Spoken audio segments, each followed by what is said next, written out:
Thank you very much. Thank you very much. Please be seated. Thank you very much. Without wasting much of our time, we'll be going directly into what we have for today. But before we go on, I would like to do a brief introduction so that we can familiarize ourselves and get to know ourselves better. It will help us in the discussions and the dialogue we're going to be having during the meeting. So I'm going to be welcoming us according to how we arrived. So pardon me if your name will be coming either later or earlier. So we are going to be starting with Mr. Razak M.A. Thank you very much for coming. Please signify. Thank you very much, sir, for coming all the way from, he's from the Agric Extension Department, Oyo State. Thank you very much for coming. We really appreciate your coming. Thank you. Then also Mr. Shegun Yusuf. Mr. Shegun Yusuf. Mr. Shegun Yusuf. Okay, Shehu Yusuf. Thank you very much. We really appreciate your coming. Thank you. He's from Live Green Africa.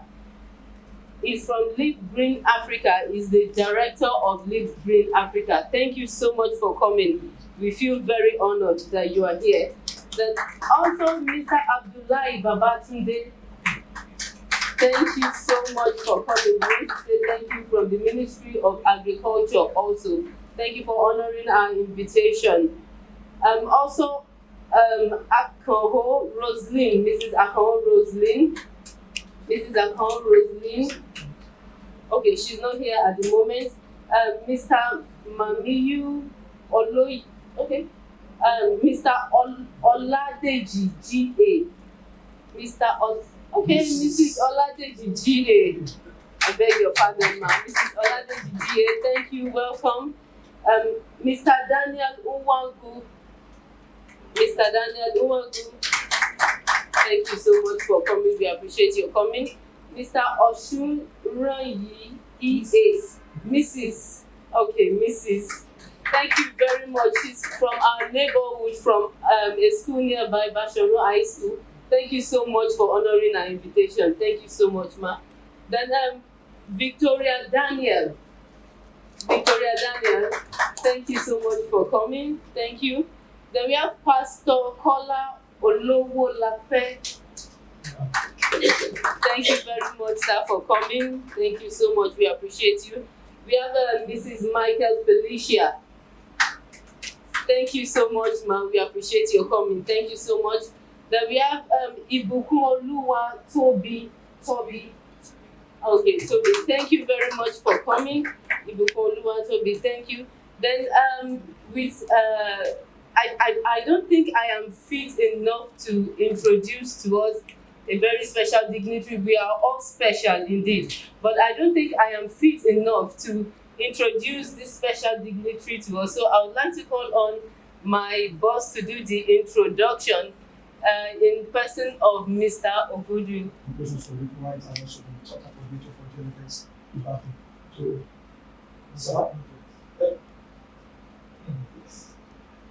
So, it's due respect and the permission to introduce to us our royal father and his great royal father for the day is the person of Oba Sabitu Onitude.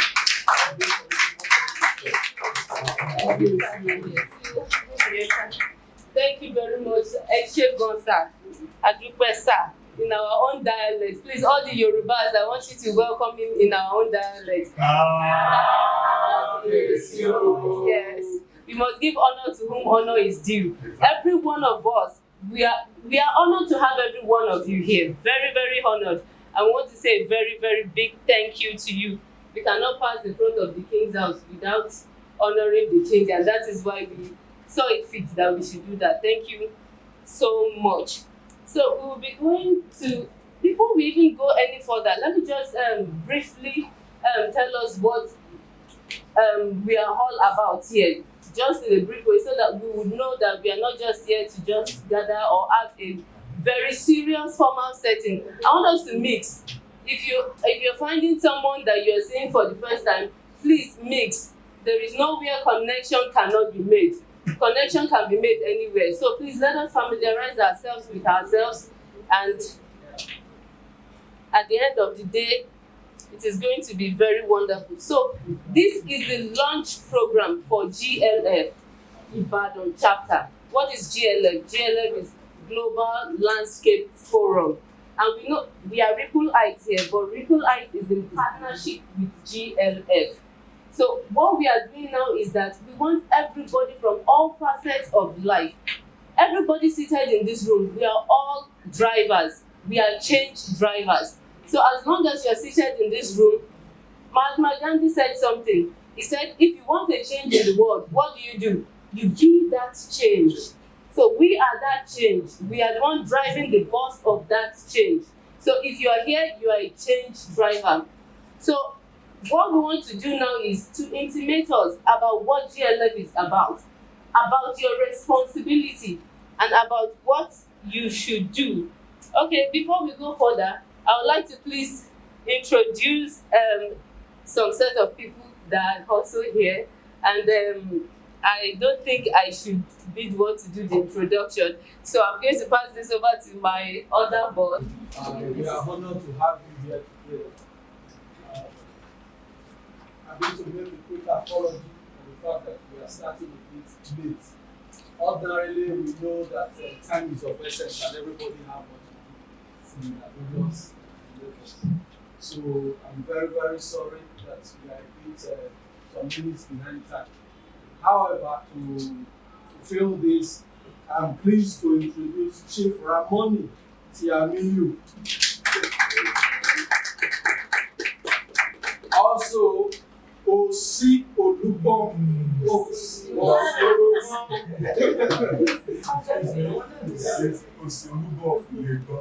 I'm sorry, because I'm not from here. So I'm glad that everybody is able to appreciate that. Thank you very much. Thank you very much, sir. Now we are going to be going into the welcome address by none other than the man who has spearheaded to bring us together this morning. He's someone that is passionate about humanity, passionate about everything that concerns humanity. So please welcome with me as we give a big hand of applause to our director, Mr. Chiedu. Thank you. UK, People Rights is leading to activate the communities through sustainable landscape practices. Today is our launch, so we are going to be launching GLFx Ibadan chapter today. Unfortunately, I'm not physically present for this launch, but shortly after this video, I'm going to be connecting through Facebook Live to contribute my own quota into the launch. I'd like to say a big thank you again for all attendees that have attended this launch, and I would say let's get this off the ground. Thanks for coming. Thank you. Please, I would like us to give a bigger round of applause to our director. All the way from UK, he's still very much passionate about his fatherland. He has not forgotten his roots. He has not forgotten where he came from. And with everything that he has acquired, he sees it fit to give back to the economy. So he is giving back to the economy. So please, a very big round of applause for him. Thank you. And I remain Adejoke Jegede. I did not introduce myself earlier. So I am Adejoke. You can call me Adejoke if you want me to either reverse or move forward or say something that I have not said, or you want me to just know that you are there. I am Adejoke. So just say, Adejoke, please, so, and so. Thank you. So now we are going to be going to the overview of the organization. And to lead us and to teach us about the organization is none other than my boss, my very wonderful boss, respectable boss, my boss of boss. Good morning, Daddy. Yeah, so I'm welcoming to take us into the overview of the organization by Mr. Ben. Thank you very much, sir. Thank you, sir. It's a pleasure myself to be here. It's been a journey of 6 years now for Ripple Heights. And on that basis, a lot of things have happened. I remember we had our first Nigerian meeting in Ikeja in April 2017. And ever since, we've been holding meetings. And again, today, this is another meeting. Series of meetings we've had. However, my job here this morning is just to highlight a bit of what Ripple Heights is about and what we have in the past also been able to deliver. If I have the luxury of time, I should be able to also say a few things about what we hope to achieve in the near future. However, Ripple Heights, we have been seeing that in Ripple Heights. But today, we are doing a partnership with GLFx. GLFx will be taking on a very critical, deep explanation will be done on that by my head of projects when he gets to stand up and do the explanation for this of passion. He's very passionate. I saw some of that from the onset. I was privileged to have been there from the beginning. And when he himself, Mr. Chidi, was still in Nigeria, and he used to be very passionate about people that don't really have. They are not able to pay school fees. How can they carry buckets of water on their head and take it this far to just get water? And then, bit by bit, he's trying to see how he can help and pushing some of that effect. But I tell you, everybody wants to help. However, it is within our limit that we can actually help. You can't do beyond yourself. And that's what spurred him when he eventually left the country and working outside the country.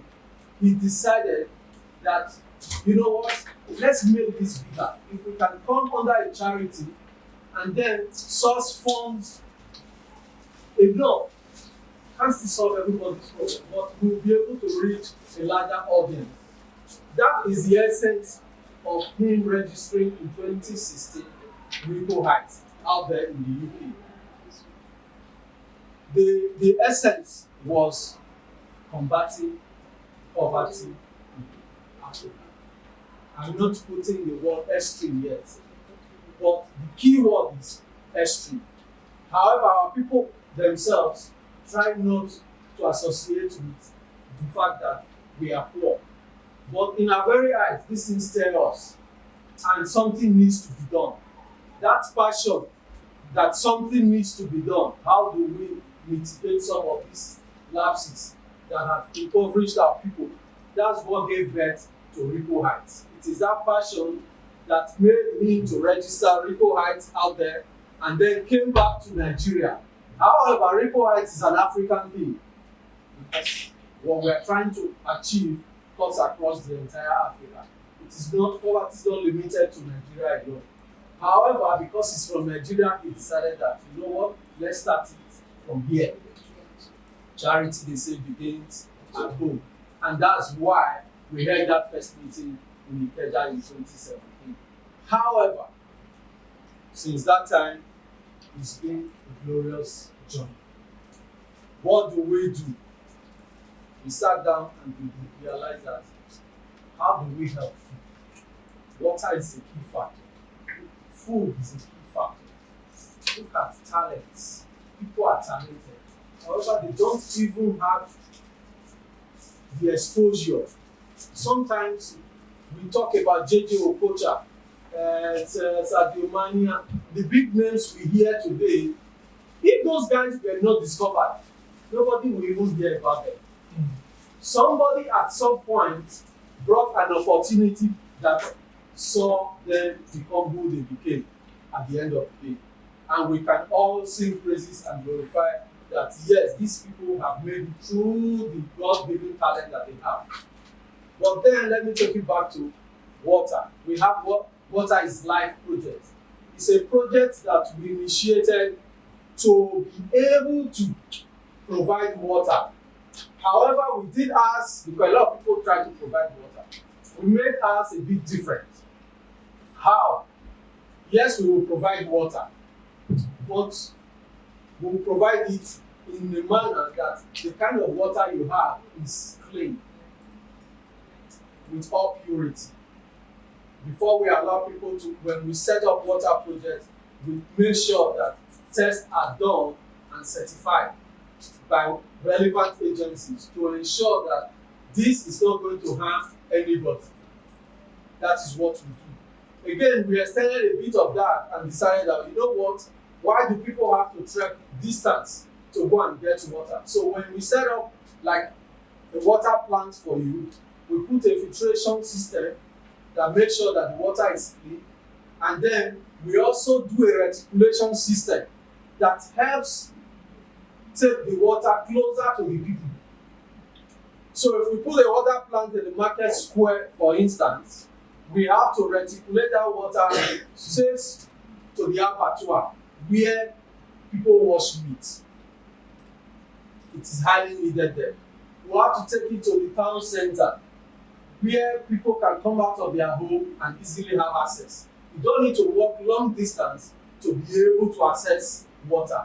These are the things we set to achieve when we decided that, you know what, let's do Water is Life projects. And we have been doing it. We have gone to communities, I can't even name now, but some of them are scrolling on the screen, and then you can see there's a community.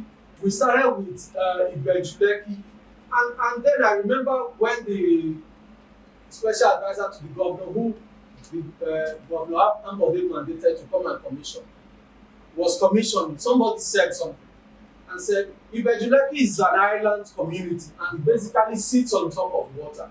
Why are you people giving water to the people that already are inside water?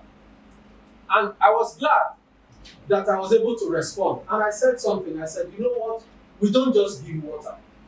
We give clean and potable water. You dig your soil and you can get water. But what's the purity level of that water? Take water that even just washing your cloth, it will damage it. Don't talk of taking it in. So that's what makes Rico Eyes Water is Life project a very unique one at that. Again, I would like to explain the second initiative, how to combat poverty in Africa. Food. That's what brought us into Grow Agro projects. We tried Grow Agro projects in Lokoja. That's the capital of Kogi State. We had a gap house office like this in Lokoja at that time. And what was it that we wanted to achieve? We wanted to set up our own farm such that we can grow animals, grow our own food, and be able to give retail to the people. But beyond that, we want our farmers to be able to see how real farming is actually being done. So that some of the experiences we see outside of the country and the support that we get, we can bring all of that in terms of seedlings and what have you, so that we can use this to support our people, encourage them to do their farming properly, and be able to grow more and then more money for their pockets. That way, poverty is greatly reduced. However, let me narrow it down to how climate change became an interest to us. You will realize that in our quest to start farming, we had to enter into the real forest. And some of the challenges we saw, especially practices that our farmers get to engage in, deforestation, cutting down of trees, bush burning, and all of these practices are harmful to the environment at large. We don't want to be part of that. So again, our interest had to shift. That, okay, it's not about growing food and teaching these young farmers that you need to do this and you need to do that to be able to get higher yield. But again, we need to now let them know that the environment is very precious. If it's not there, we won't even be here. You understand? And that is what brought the interest into climate change. What we sit here to do today is as a result of our interest in trying to sensitize, create campaigns, let the farmers, the community owners, let them know that there is need outside growing food to try and cushion our hunger to also preserve and protect the environment. That is what brought us into partnership with GLFx, Global Landscape Forum. That's the main reason why we are sitting here. For me to wrap up, I'll wrap up with our last initiative, which is the slum to live. We all have individuals in our various domains, communities, wherever we came from. But we will realize that there is always that individual that is very talented. Footballer. There's that individual that plays table tennis in a way that you wonder, wow, where did he learn this from? And that's why we also came and said, you know what, our talents are just wasting away. Outside there, the world thinks we have, Nigeria is blessed with talent. But how many of them actually see the light of the day? Very few, handful, because they have that opportunity. That's why we agree that, you know what, let's start Slum to Live. It's a platform for talented individuals in our communities, poor communities of Africa, to be able to see how we can harness the talents in our communities and give them that needed support. Also, take them and showcase them to the outside world.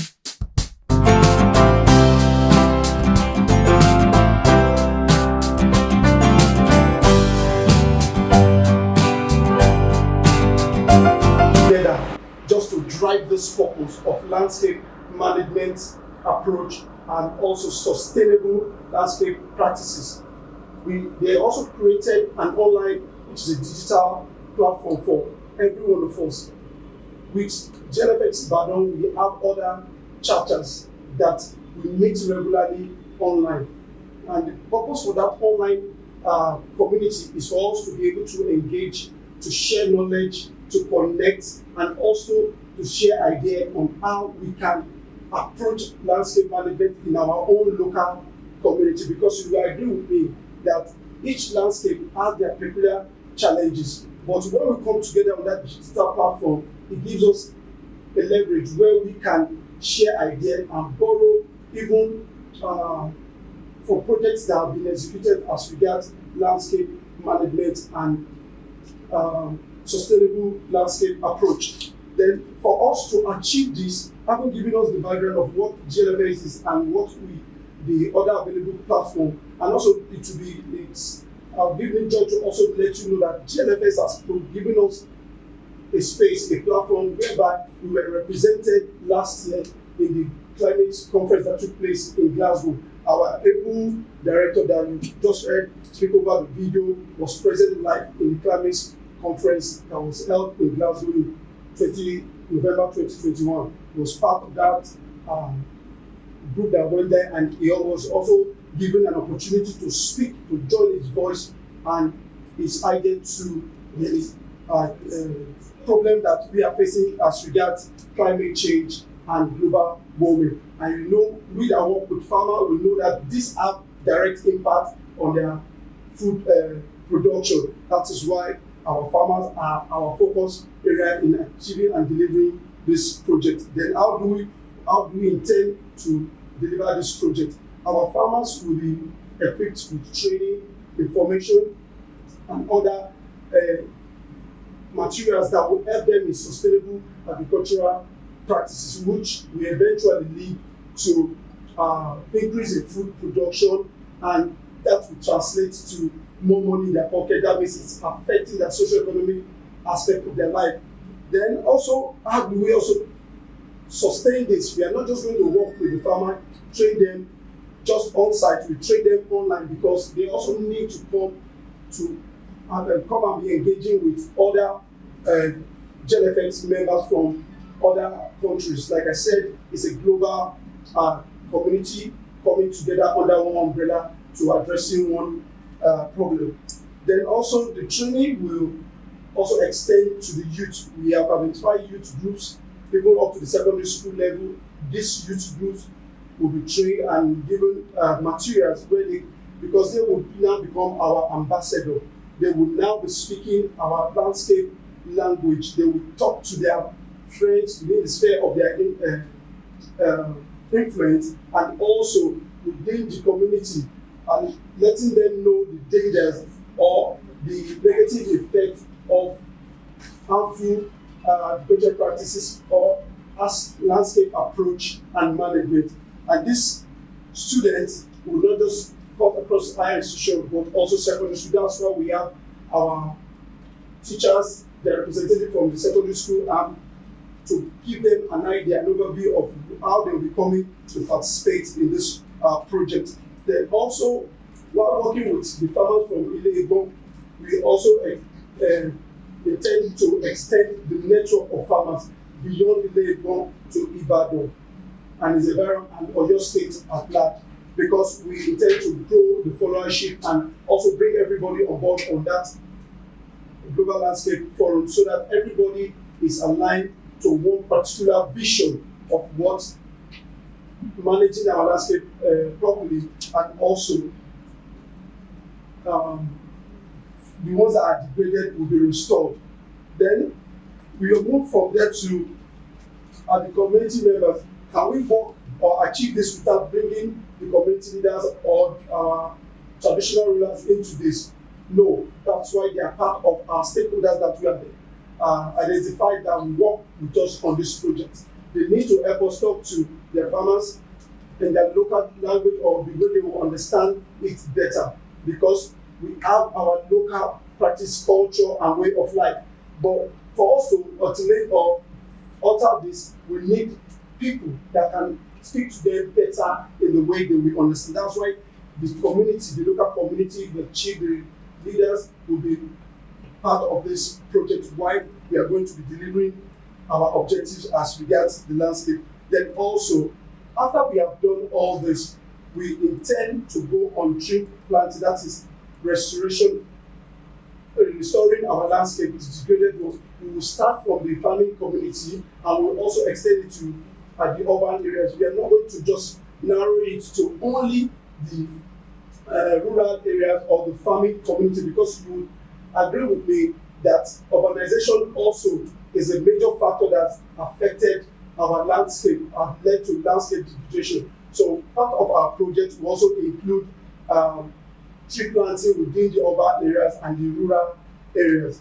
And all of us that we identify as our stakeholders, from time to time we'll be having engagements with you and we'll be bringing you on board to let you know which part you're going to be playing on this journey that we're going together.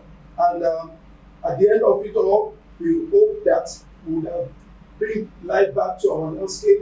We have impacted our community, right from the farmers, the youth, and every one of us that seated here on how to approach our landscape and manage it better. Thank you. But before I sit down, there's something my chapter created, like a chant. We say, our land, our heritage, our land, our pride, our land is our duty to protect. Should I take that again? Because I want us to say, our land, our heritage, our land, our pride, our land, our duty to protect. Let's go. Our land, our heritage, our land, our pride, our land, our duty to protect. Thank you very much. Thank you very much, sir. That was indeed wonderful. Thank you very much, sir. Yes, sir. Before we go into the next session, I just want us to, because I know my bosses have been speaking plenty grammar. Who can agree with me? Who is agreeing with me? Aha!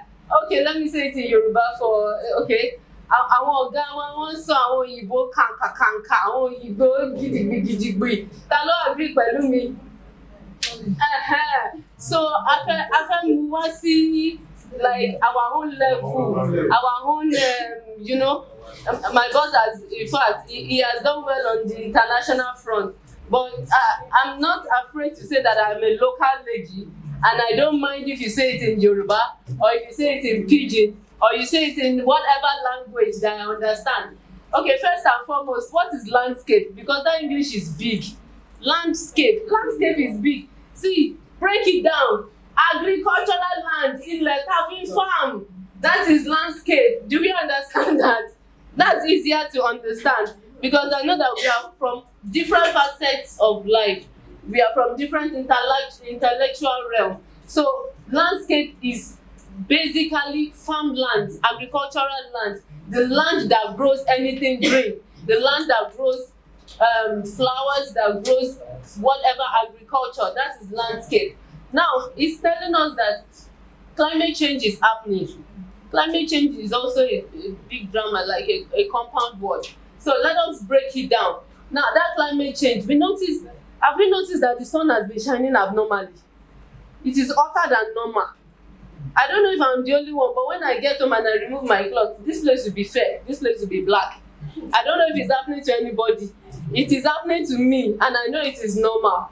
So climate change, and when I was born, like 15 years ago, I can boldly say that the sun was not that hot. But now it is hotter than hot. And the rain, when it falls abnormally. In fact, on my way to work this morning, somebody's roof was on another person's house. The wind had carried the roof of that person's house to another person's house. So that one has double roof presently. Now, 15 years ago, 20 years ago, you hardly hear something like that. In fact, all this weather change, 20 years ago, we didn't have things like that. So what GLF is practically doing is that what is causing all this? This is what is causing it. Let us be a solution to it. Simple. That is what GLF is saying. GLF is saying pé àwọn nǹkan kan wà tá à ń ṣe tó jẹ́ pé kò bá weather kò favour weather wa. Please pardon my Yoruba. I know we are getting what I'm saying one way or the other. Yes. So some practices, either from agriculture or from our day-to-day living, does not favor or encourage what the weather wants. And that is why the weather is going haywire.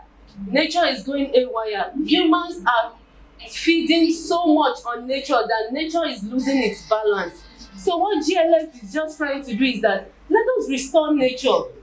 Let us restore Mother Nature. We are taking so much from her. Let us give back. Even if we cannot give back, let us put her the way she has always been. That's what GLF is about.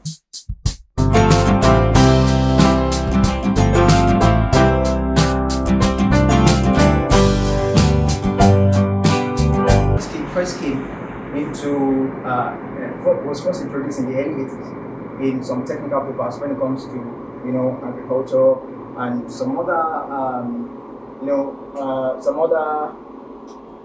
papers that handle environmental conservation.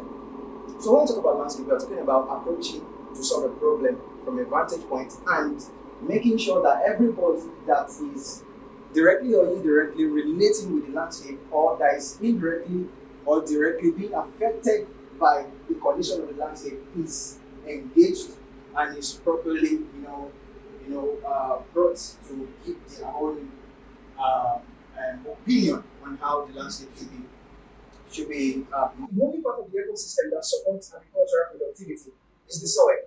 And when agriculture is suffering, all the productivity has dwindled to a level that it can no longer support everybody that depends on it. We know that we are facing something they refer to as food insecurity, and nobody wants that. So here I said that for us to justify the subject of landscape management for productive agriculture and environmental sustainability amidst climate change, we cannot help but start from the United Nations 20 SDG goals. And in 2015, a lot of persons came together.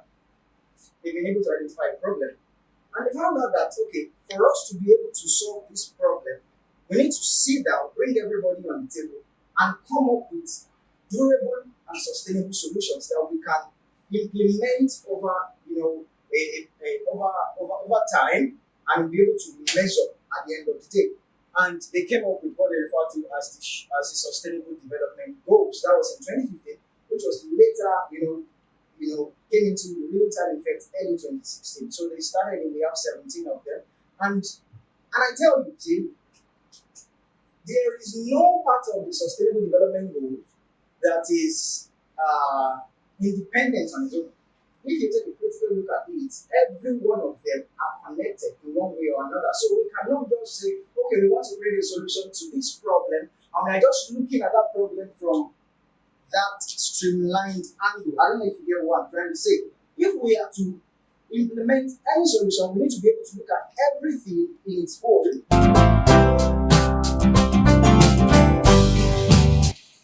I remember that, for some of the things that we've done as Oyo Younger Group now, we have so many youths in agriculture, so many, up to 200 youths practicing agriculture.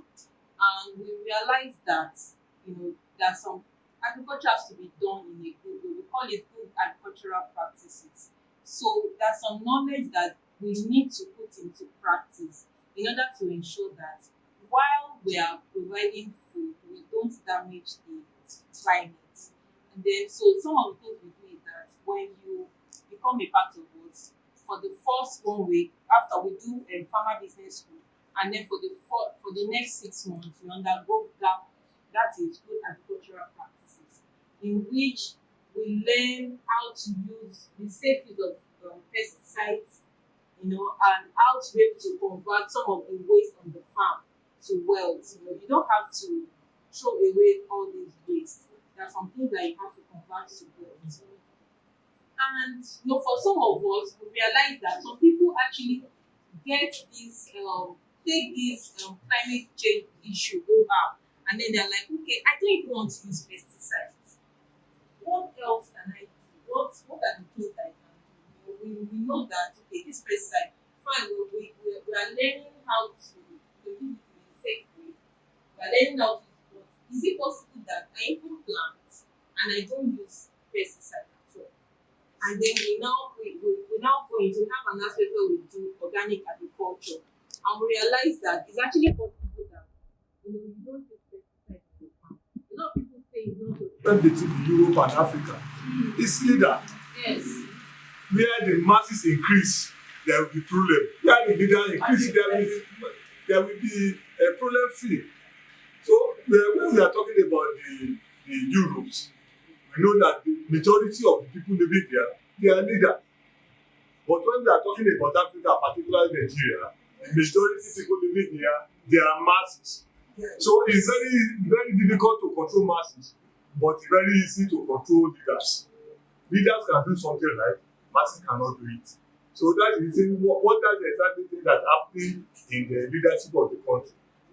So in the agricultural sector, don't even assist the farmers. I love people's rights. Thank you for inviting us, and thank you for your help. Between Europe and Africa, it's leader. Yes. Where the masses increase, there will be problem. Where the leader increase, there will be a problem free. So when we are talking about the Europes, we know that the majority of the people living there, they are leaders. But when we are talking about Africa, particularly Nigeria, the majority of people living here, they are masses. So it's very, very difficult to control masses, but very easy to control leaders. Leaders can do something right, masses cannot do it. So that's the reason what are the exact things that happen in the leadership of the country. So in the agricultural sector, don't even assist the farmers. I love people's rights. Thank you for inviting us, and thank you for your help.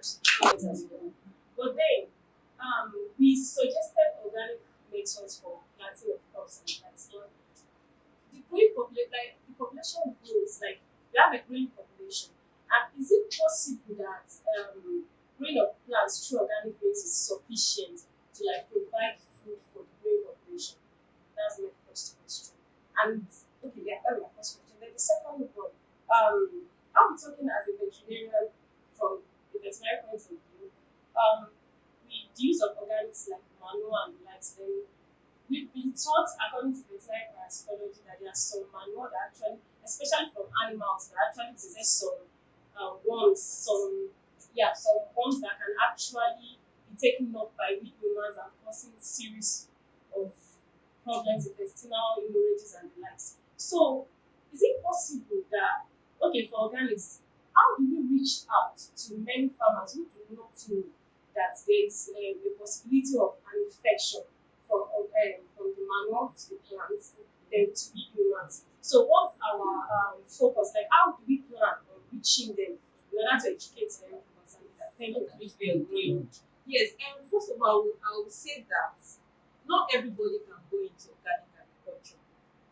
But as much as possible, if anybody is going into even the use of inorganic, they should know how to use it safely. There is a safe way in which it can be used. When to use it is very important. How to use it is very important. Even how to dispose it after using it is also very important. So if those things are kept, because for this pesticide too, they go through some regulations and then there are safe levels in which it can be used. So if it is properly followed, then it is also good. So not everybody can go into organic agriculture, but in as much as they are going into inorganic, then it should be done the proper way. But the best, they call something the best, and then they call something the good. So if you cannot go for the best, then at least go for the good and then do it right. So for the best is organic. The best form of agriculture is organic. Even there are some countries in the world that are trying to restrict what they bring into their country to just organic. That's the best. But if you cannot do organic, then do the inorganic safely.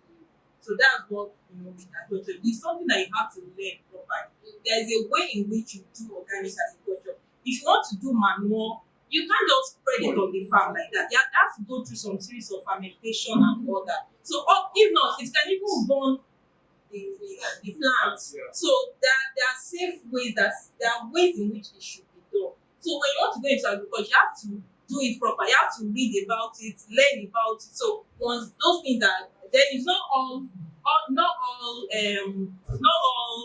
waste of livestock that can, for instance, pig. For pig, it can be used. Yes. So those ones that are used, it's advisable that you use it. The temperature in which it should be fermented, all those things have to be put into consideration so that it's so when all those things are taken care of, then it comes out, it gives the required results. Mentioning this was and have to wait for you to finish first. Okay. So I congratulate everyone here and I welcome you very much to this program. That means you. So we thank Rico Height again for this knowledge project. I wish you can do very much more. But we are even expecting people to join to help government in doing their project for them. But this as it may, our department, which is the Forest Department of Forestry, we are saddled with the responsibility to ensure our forests are intact. We ensure that we engage people to do sound to engage themselves in sound management practices in order to ensure that our forestry still goes for people to enjoy. Meaning that there are multiple projects by federal government being as a that, and when the rain comes, you have prolonged drought. Occasionally, you have flooding, erosion, and most of these things.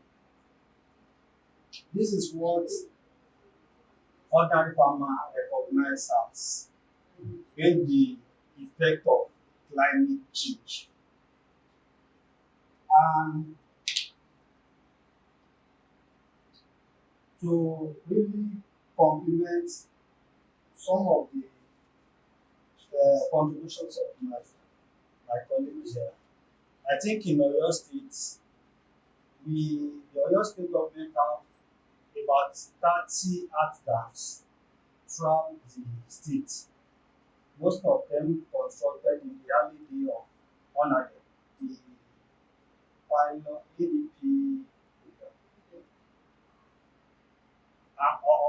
Although most of those dams were meant to supply potable water.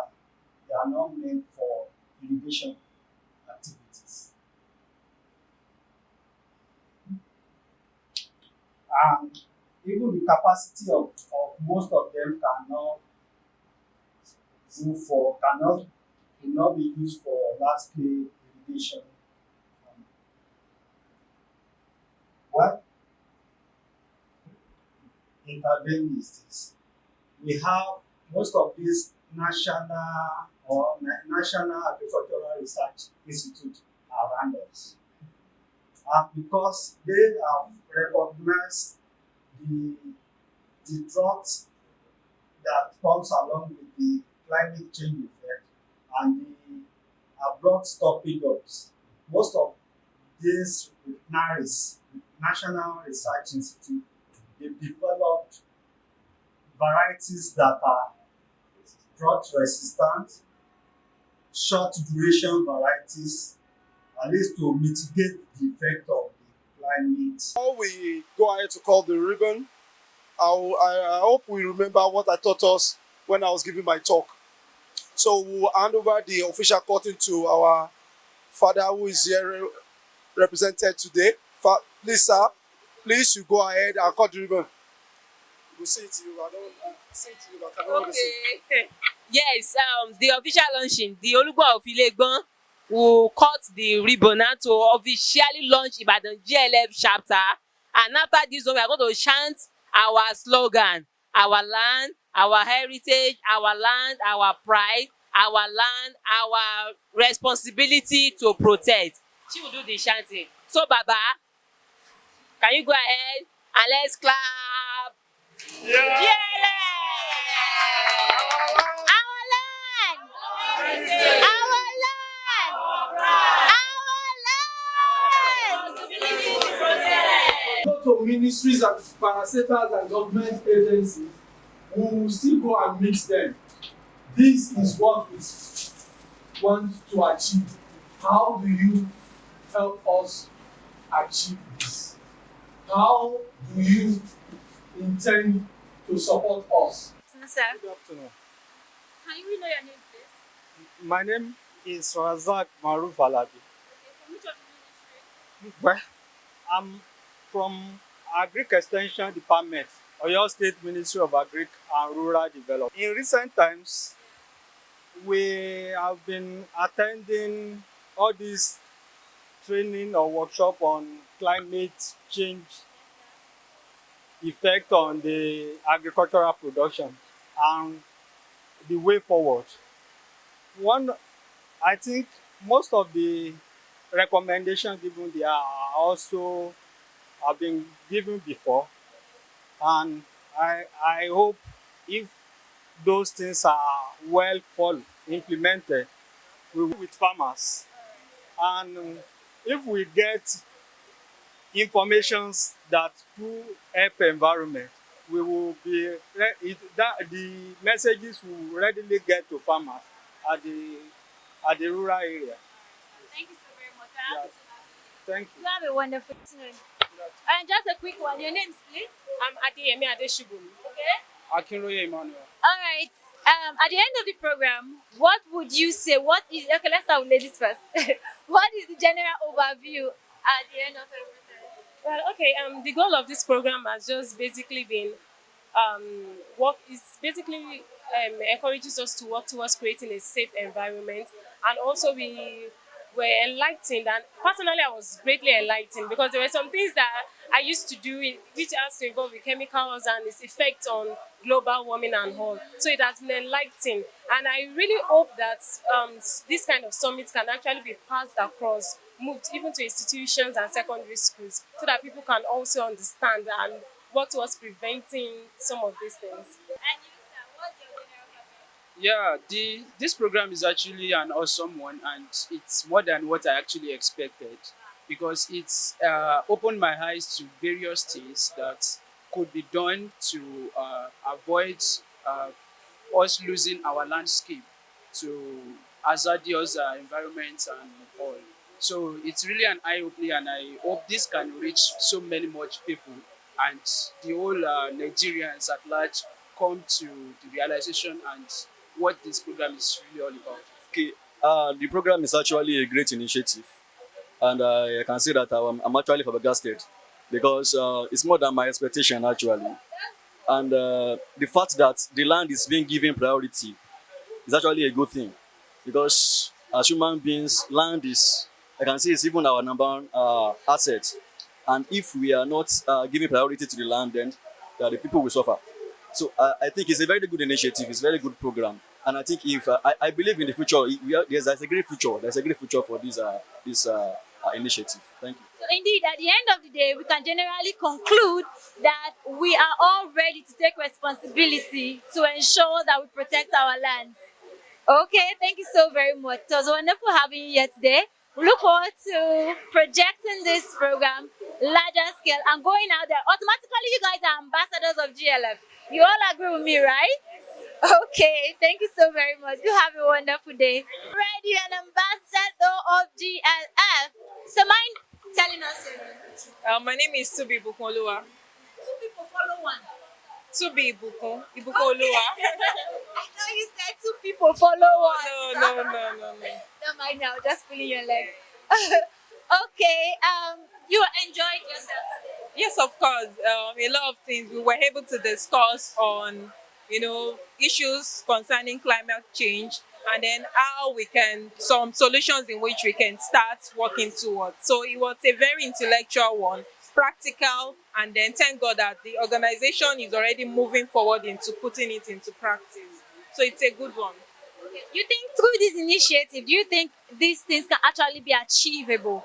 Are there really things that can bring out the result, the intended result? Yes, it was a very smart move bringing together stakeholders because we're able to talk about some practical things, talking about planting of trees, talking about reduction of the use of pesticide and all that. So these are practical steps. So these are things that if we can really these are actionable steps that if we can really work towards, then is achievable. So I think it's practical enough.